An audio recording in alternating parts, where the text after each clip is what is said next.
Okay, people, here's another one.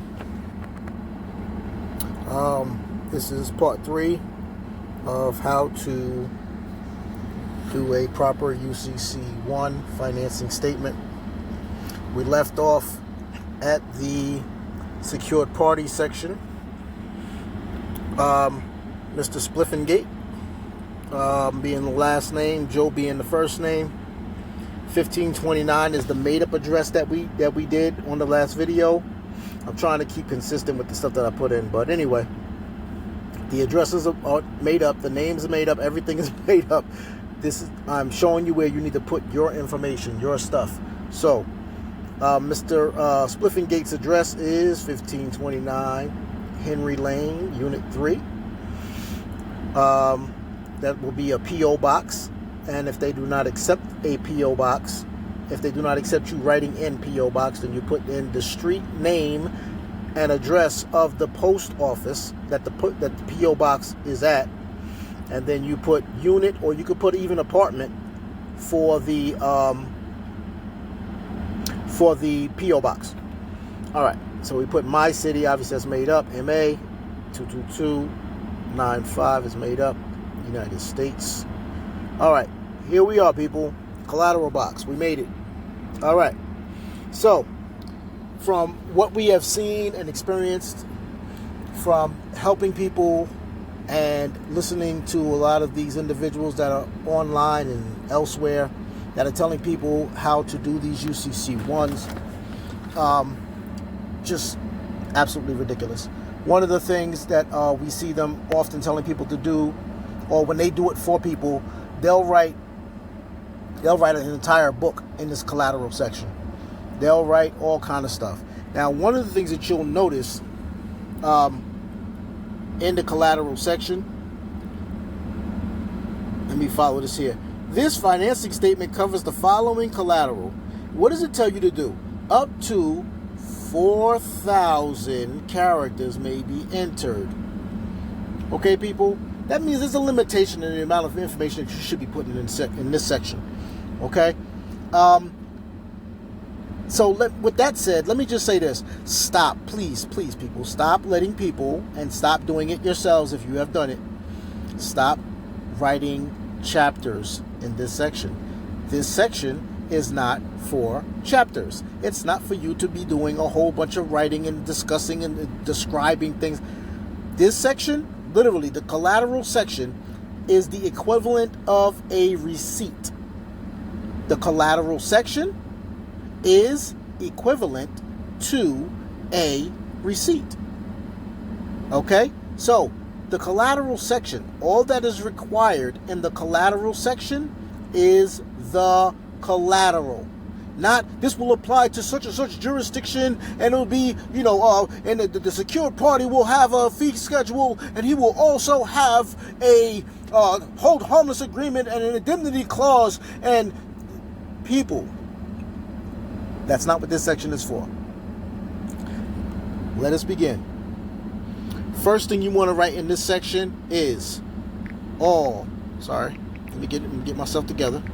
All assets. That's it. Press enter, skip down. Next thing you want to write, security agreement. And then you're going to do full colon, which is the 2 dots. And then you're going to write a very long number. 15. You're going to write a 15 character identifying number. So this identifying number will have letters and numbers. It will have letters and numbers. Those letters and numbers will, the easiest way to remember it, because you're going to actually create your security agreement number. Okay? 15 characters. So you can do, for an example, your initials is, this is Mr. Joe Spliffingate, right? So you would be JS, and then you would pick just a ridiculous amount of numbers, which will be in the amount of 13 digits, because you want it to be 15 in total. So 13 digits. So we're going to go, and I'm not counting, so we'll just do that.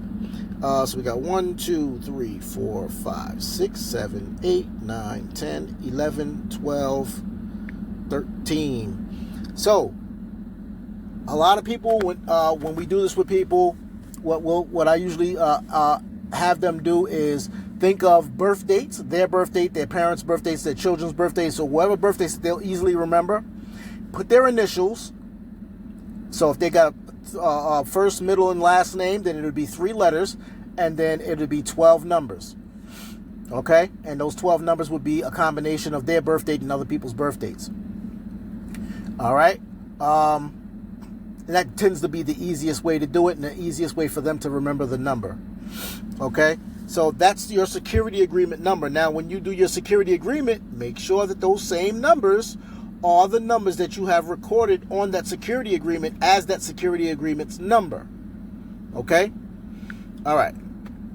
Security agreement. Then you can write out the word birth certificate. Excuse me. You can write out the word birth certificate, full colon, and then whatever the numbers are on the birth certificate. If there's 2 numbers on the birth certificate, then you would do a comma, and then you would put the other numbers that's on the birth certificate. Okay? Once you have that, you do driver's license.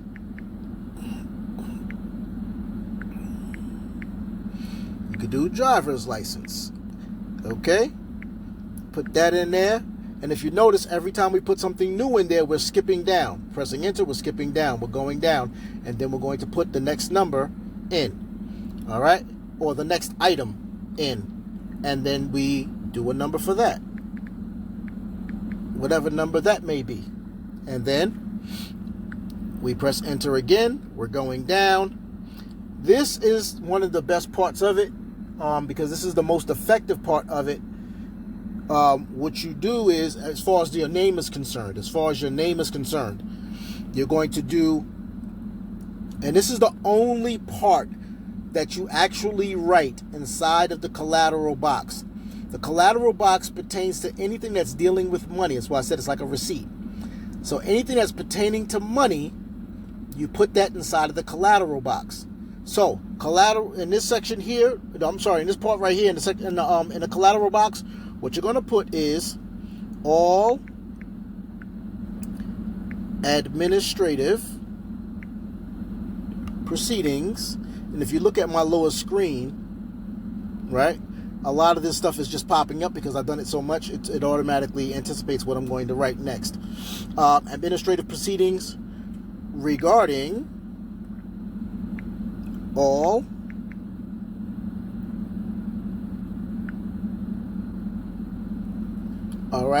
administrative proceedings regarding, hold on, let me shrink this up so you can see. All administrative proceedings regarding all styles and derivatives. Oops, sorry.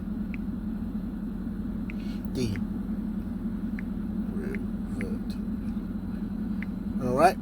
All styles and all administrative proceedings regarding all styles and derivatives of the name,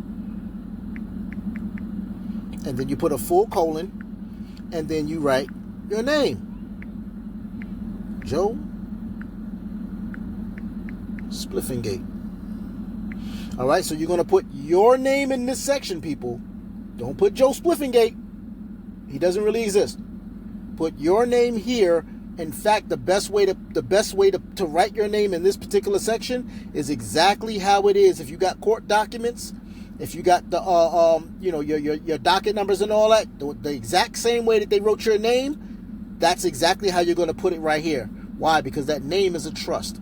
They created the trust with that name. So what you're going to do is you're going to grab a hold of that name. All right? And you're going to let them know I already leaned the name up. Because that's what they're planning on doing when you go to court. When you put your name on the record and all that other good stuff, they're going to put a lien on the name and the estate. So what you have to do is you have to go ahead and beat them to the punch. You got to put a lien on it first. So if you got a lien on it, according to the law, the maxim of law, first in time, first in line, the first one who puts a lien on it, they have the paramount authority over that name or whatever it is that you just put a claim to. All right? And this is why when we do the birth certificates and stuff like that, no one has claimed the birth certificates. They have taken possession of it, but they have not made a claim of ownership regarding that birth certificate. So what you have to do is you have to lock that name and estate down before they get an opportunity to do it. And that's what this is about. You lock that thing right on up. All right. So, and the reason why we write this wording here is because all administrative proceedings, these administrative proceedings are financial. They're financial in nature. That's why you're allowed to write this in there. This is the only thing that you would write out a sentence in this section. All administrative proceedings regarding all styles. Styles is the all caps. Okay? When they write their name in all caps, that's a style. They call that style. All right? And then derivatives. Any way that they may flip and bounce it. They may put a middle initial. They may take the middle initial out. They may put the first name and then the last initial. Or they might put the first initial and the last name. So what you're doing is you're covering all the derivatives, the ways in which they may write it, and then you're covering the styles. That's the all caps, or the upper lowercase, or the all lowercase.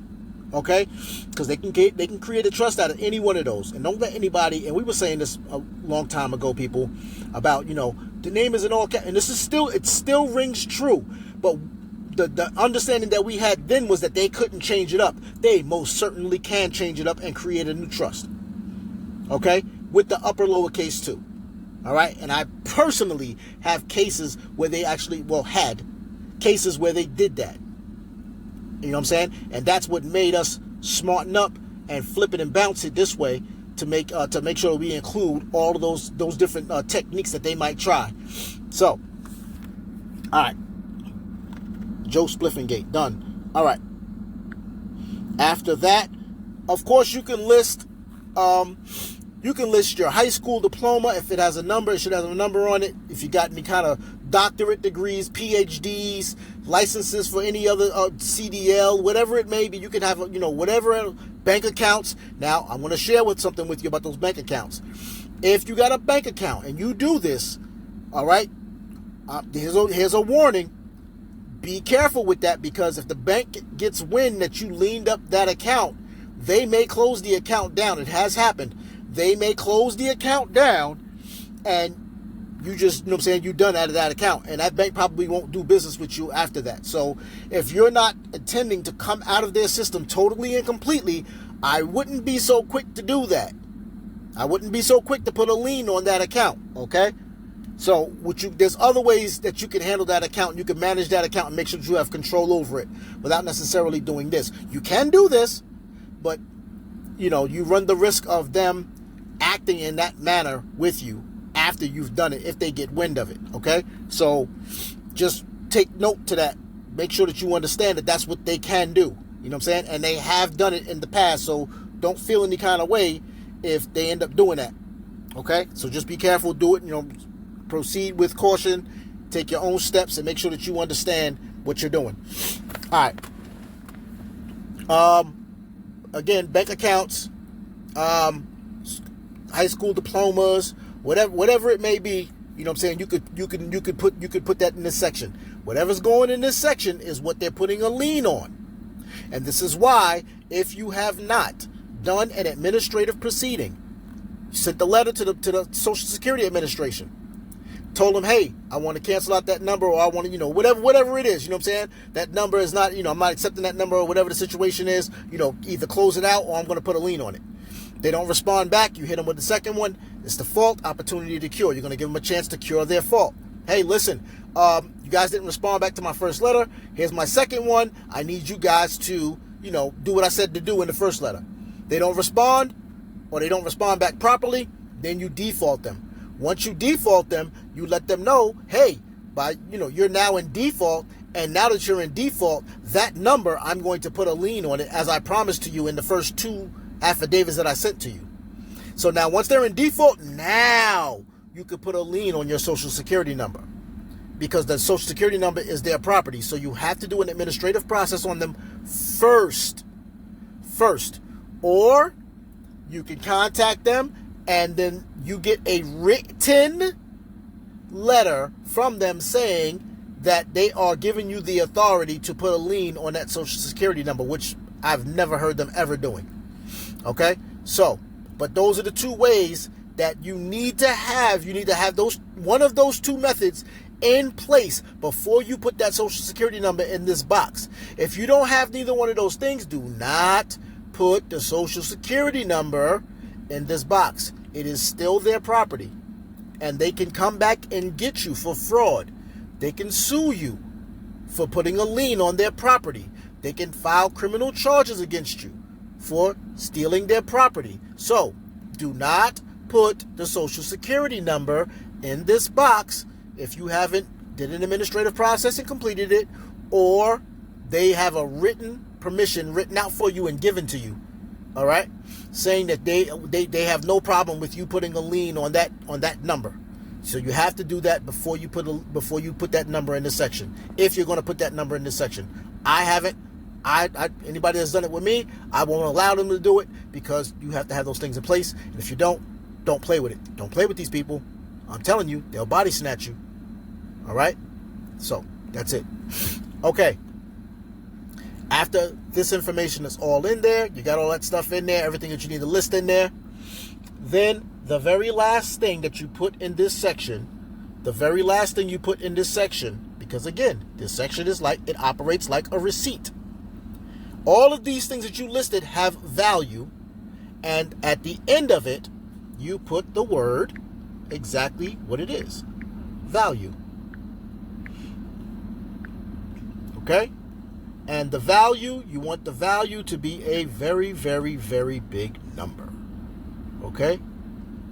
91, comma, 73, 80, comma, 652, comma, 8, 9, 8. Not that. Boom. Boom. That looks pretty good. Let me see. 910, 100,000. That's a million. That's a billion. You can either do a billion or you can do a trillion if you want to do a trillion. Whatever. Doesn't matter.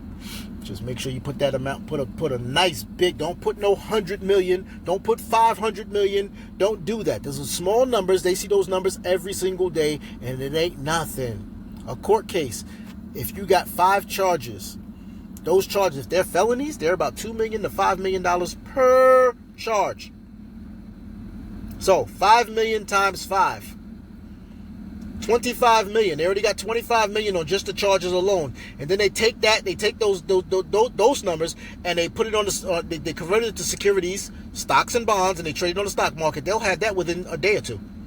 500 million, easy, without even trying. So 500 million is no money.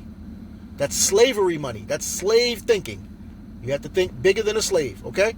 So you put a nice big number in there, and that's how you complete your collateral box, okay? Do not do a whole bunch of writing talking about jurisdiction, talking about all that crazy nonsense these people are putting in people's paperwork. Don't do that. Don't follow these knuckleheads. Don't follow them. I'm telling you. And that's why people who have this stuff done for them and then they try to use it, they don't get the remedies that they're expecting to get. They don't get the results because these people looking at it is like, these people don't know what the hell they're doing. This person don't know what the hell they're doing. They laugh at it because you need to put it together the same way that a bank would put it together, because this is banking right here, people. This is banking. So you have to operate like a banker in order to get bankers' results. If you try to change around the furniture in their house, which is this right here, this is their house. If you try to change the furniture around in their house, they're not having that. Automatic red flags are going up. They're going to ignore you or do you extra dirty. Okay? So please, people, be smart about it. If you got that nonsense in your stuff, just cancel it. Redo it, especially if you got the social security number. Cancel that. You now know how to do it. Go back and redo it. No excuses. Don't make excuses. Just do it, because I'm telling you, the other option is they could come and body snatch you at any time, because there's no statute of limitation on fraud. They could come and body snatch you at any time. Now, you can run the risk, or you could just say, you know what, ego, pride to the side, let me go get it right. Now I know how to do it properly. Okay? Bam. So with that, I'm going to close out on this one. The next section, we're going to do alternative designation. We're going to cover that section. That will be part 4. And I appreciate you people tuning in. Another video down. Assalamu alaikum to the Muslims. Islam to the Moors. Hotep to the Egyptologists. Shalom to the Hebrews. Namaste to the Hindus. Peace be upon you to the Christians. And good morning to those who are just waking up to this knowledge. Good morning. You're welcome.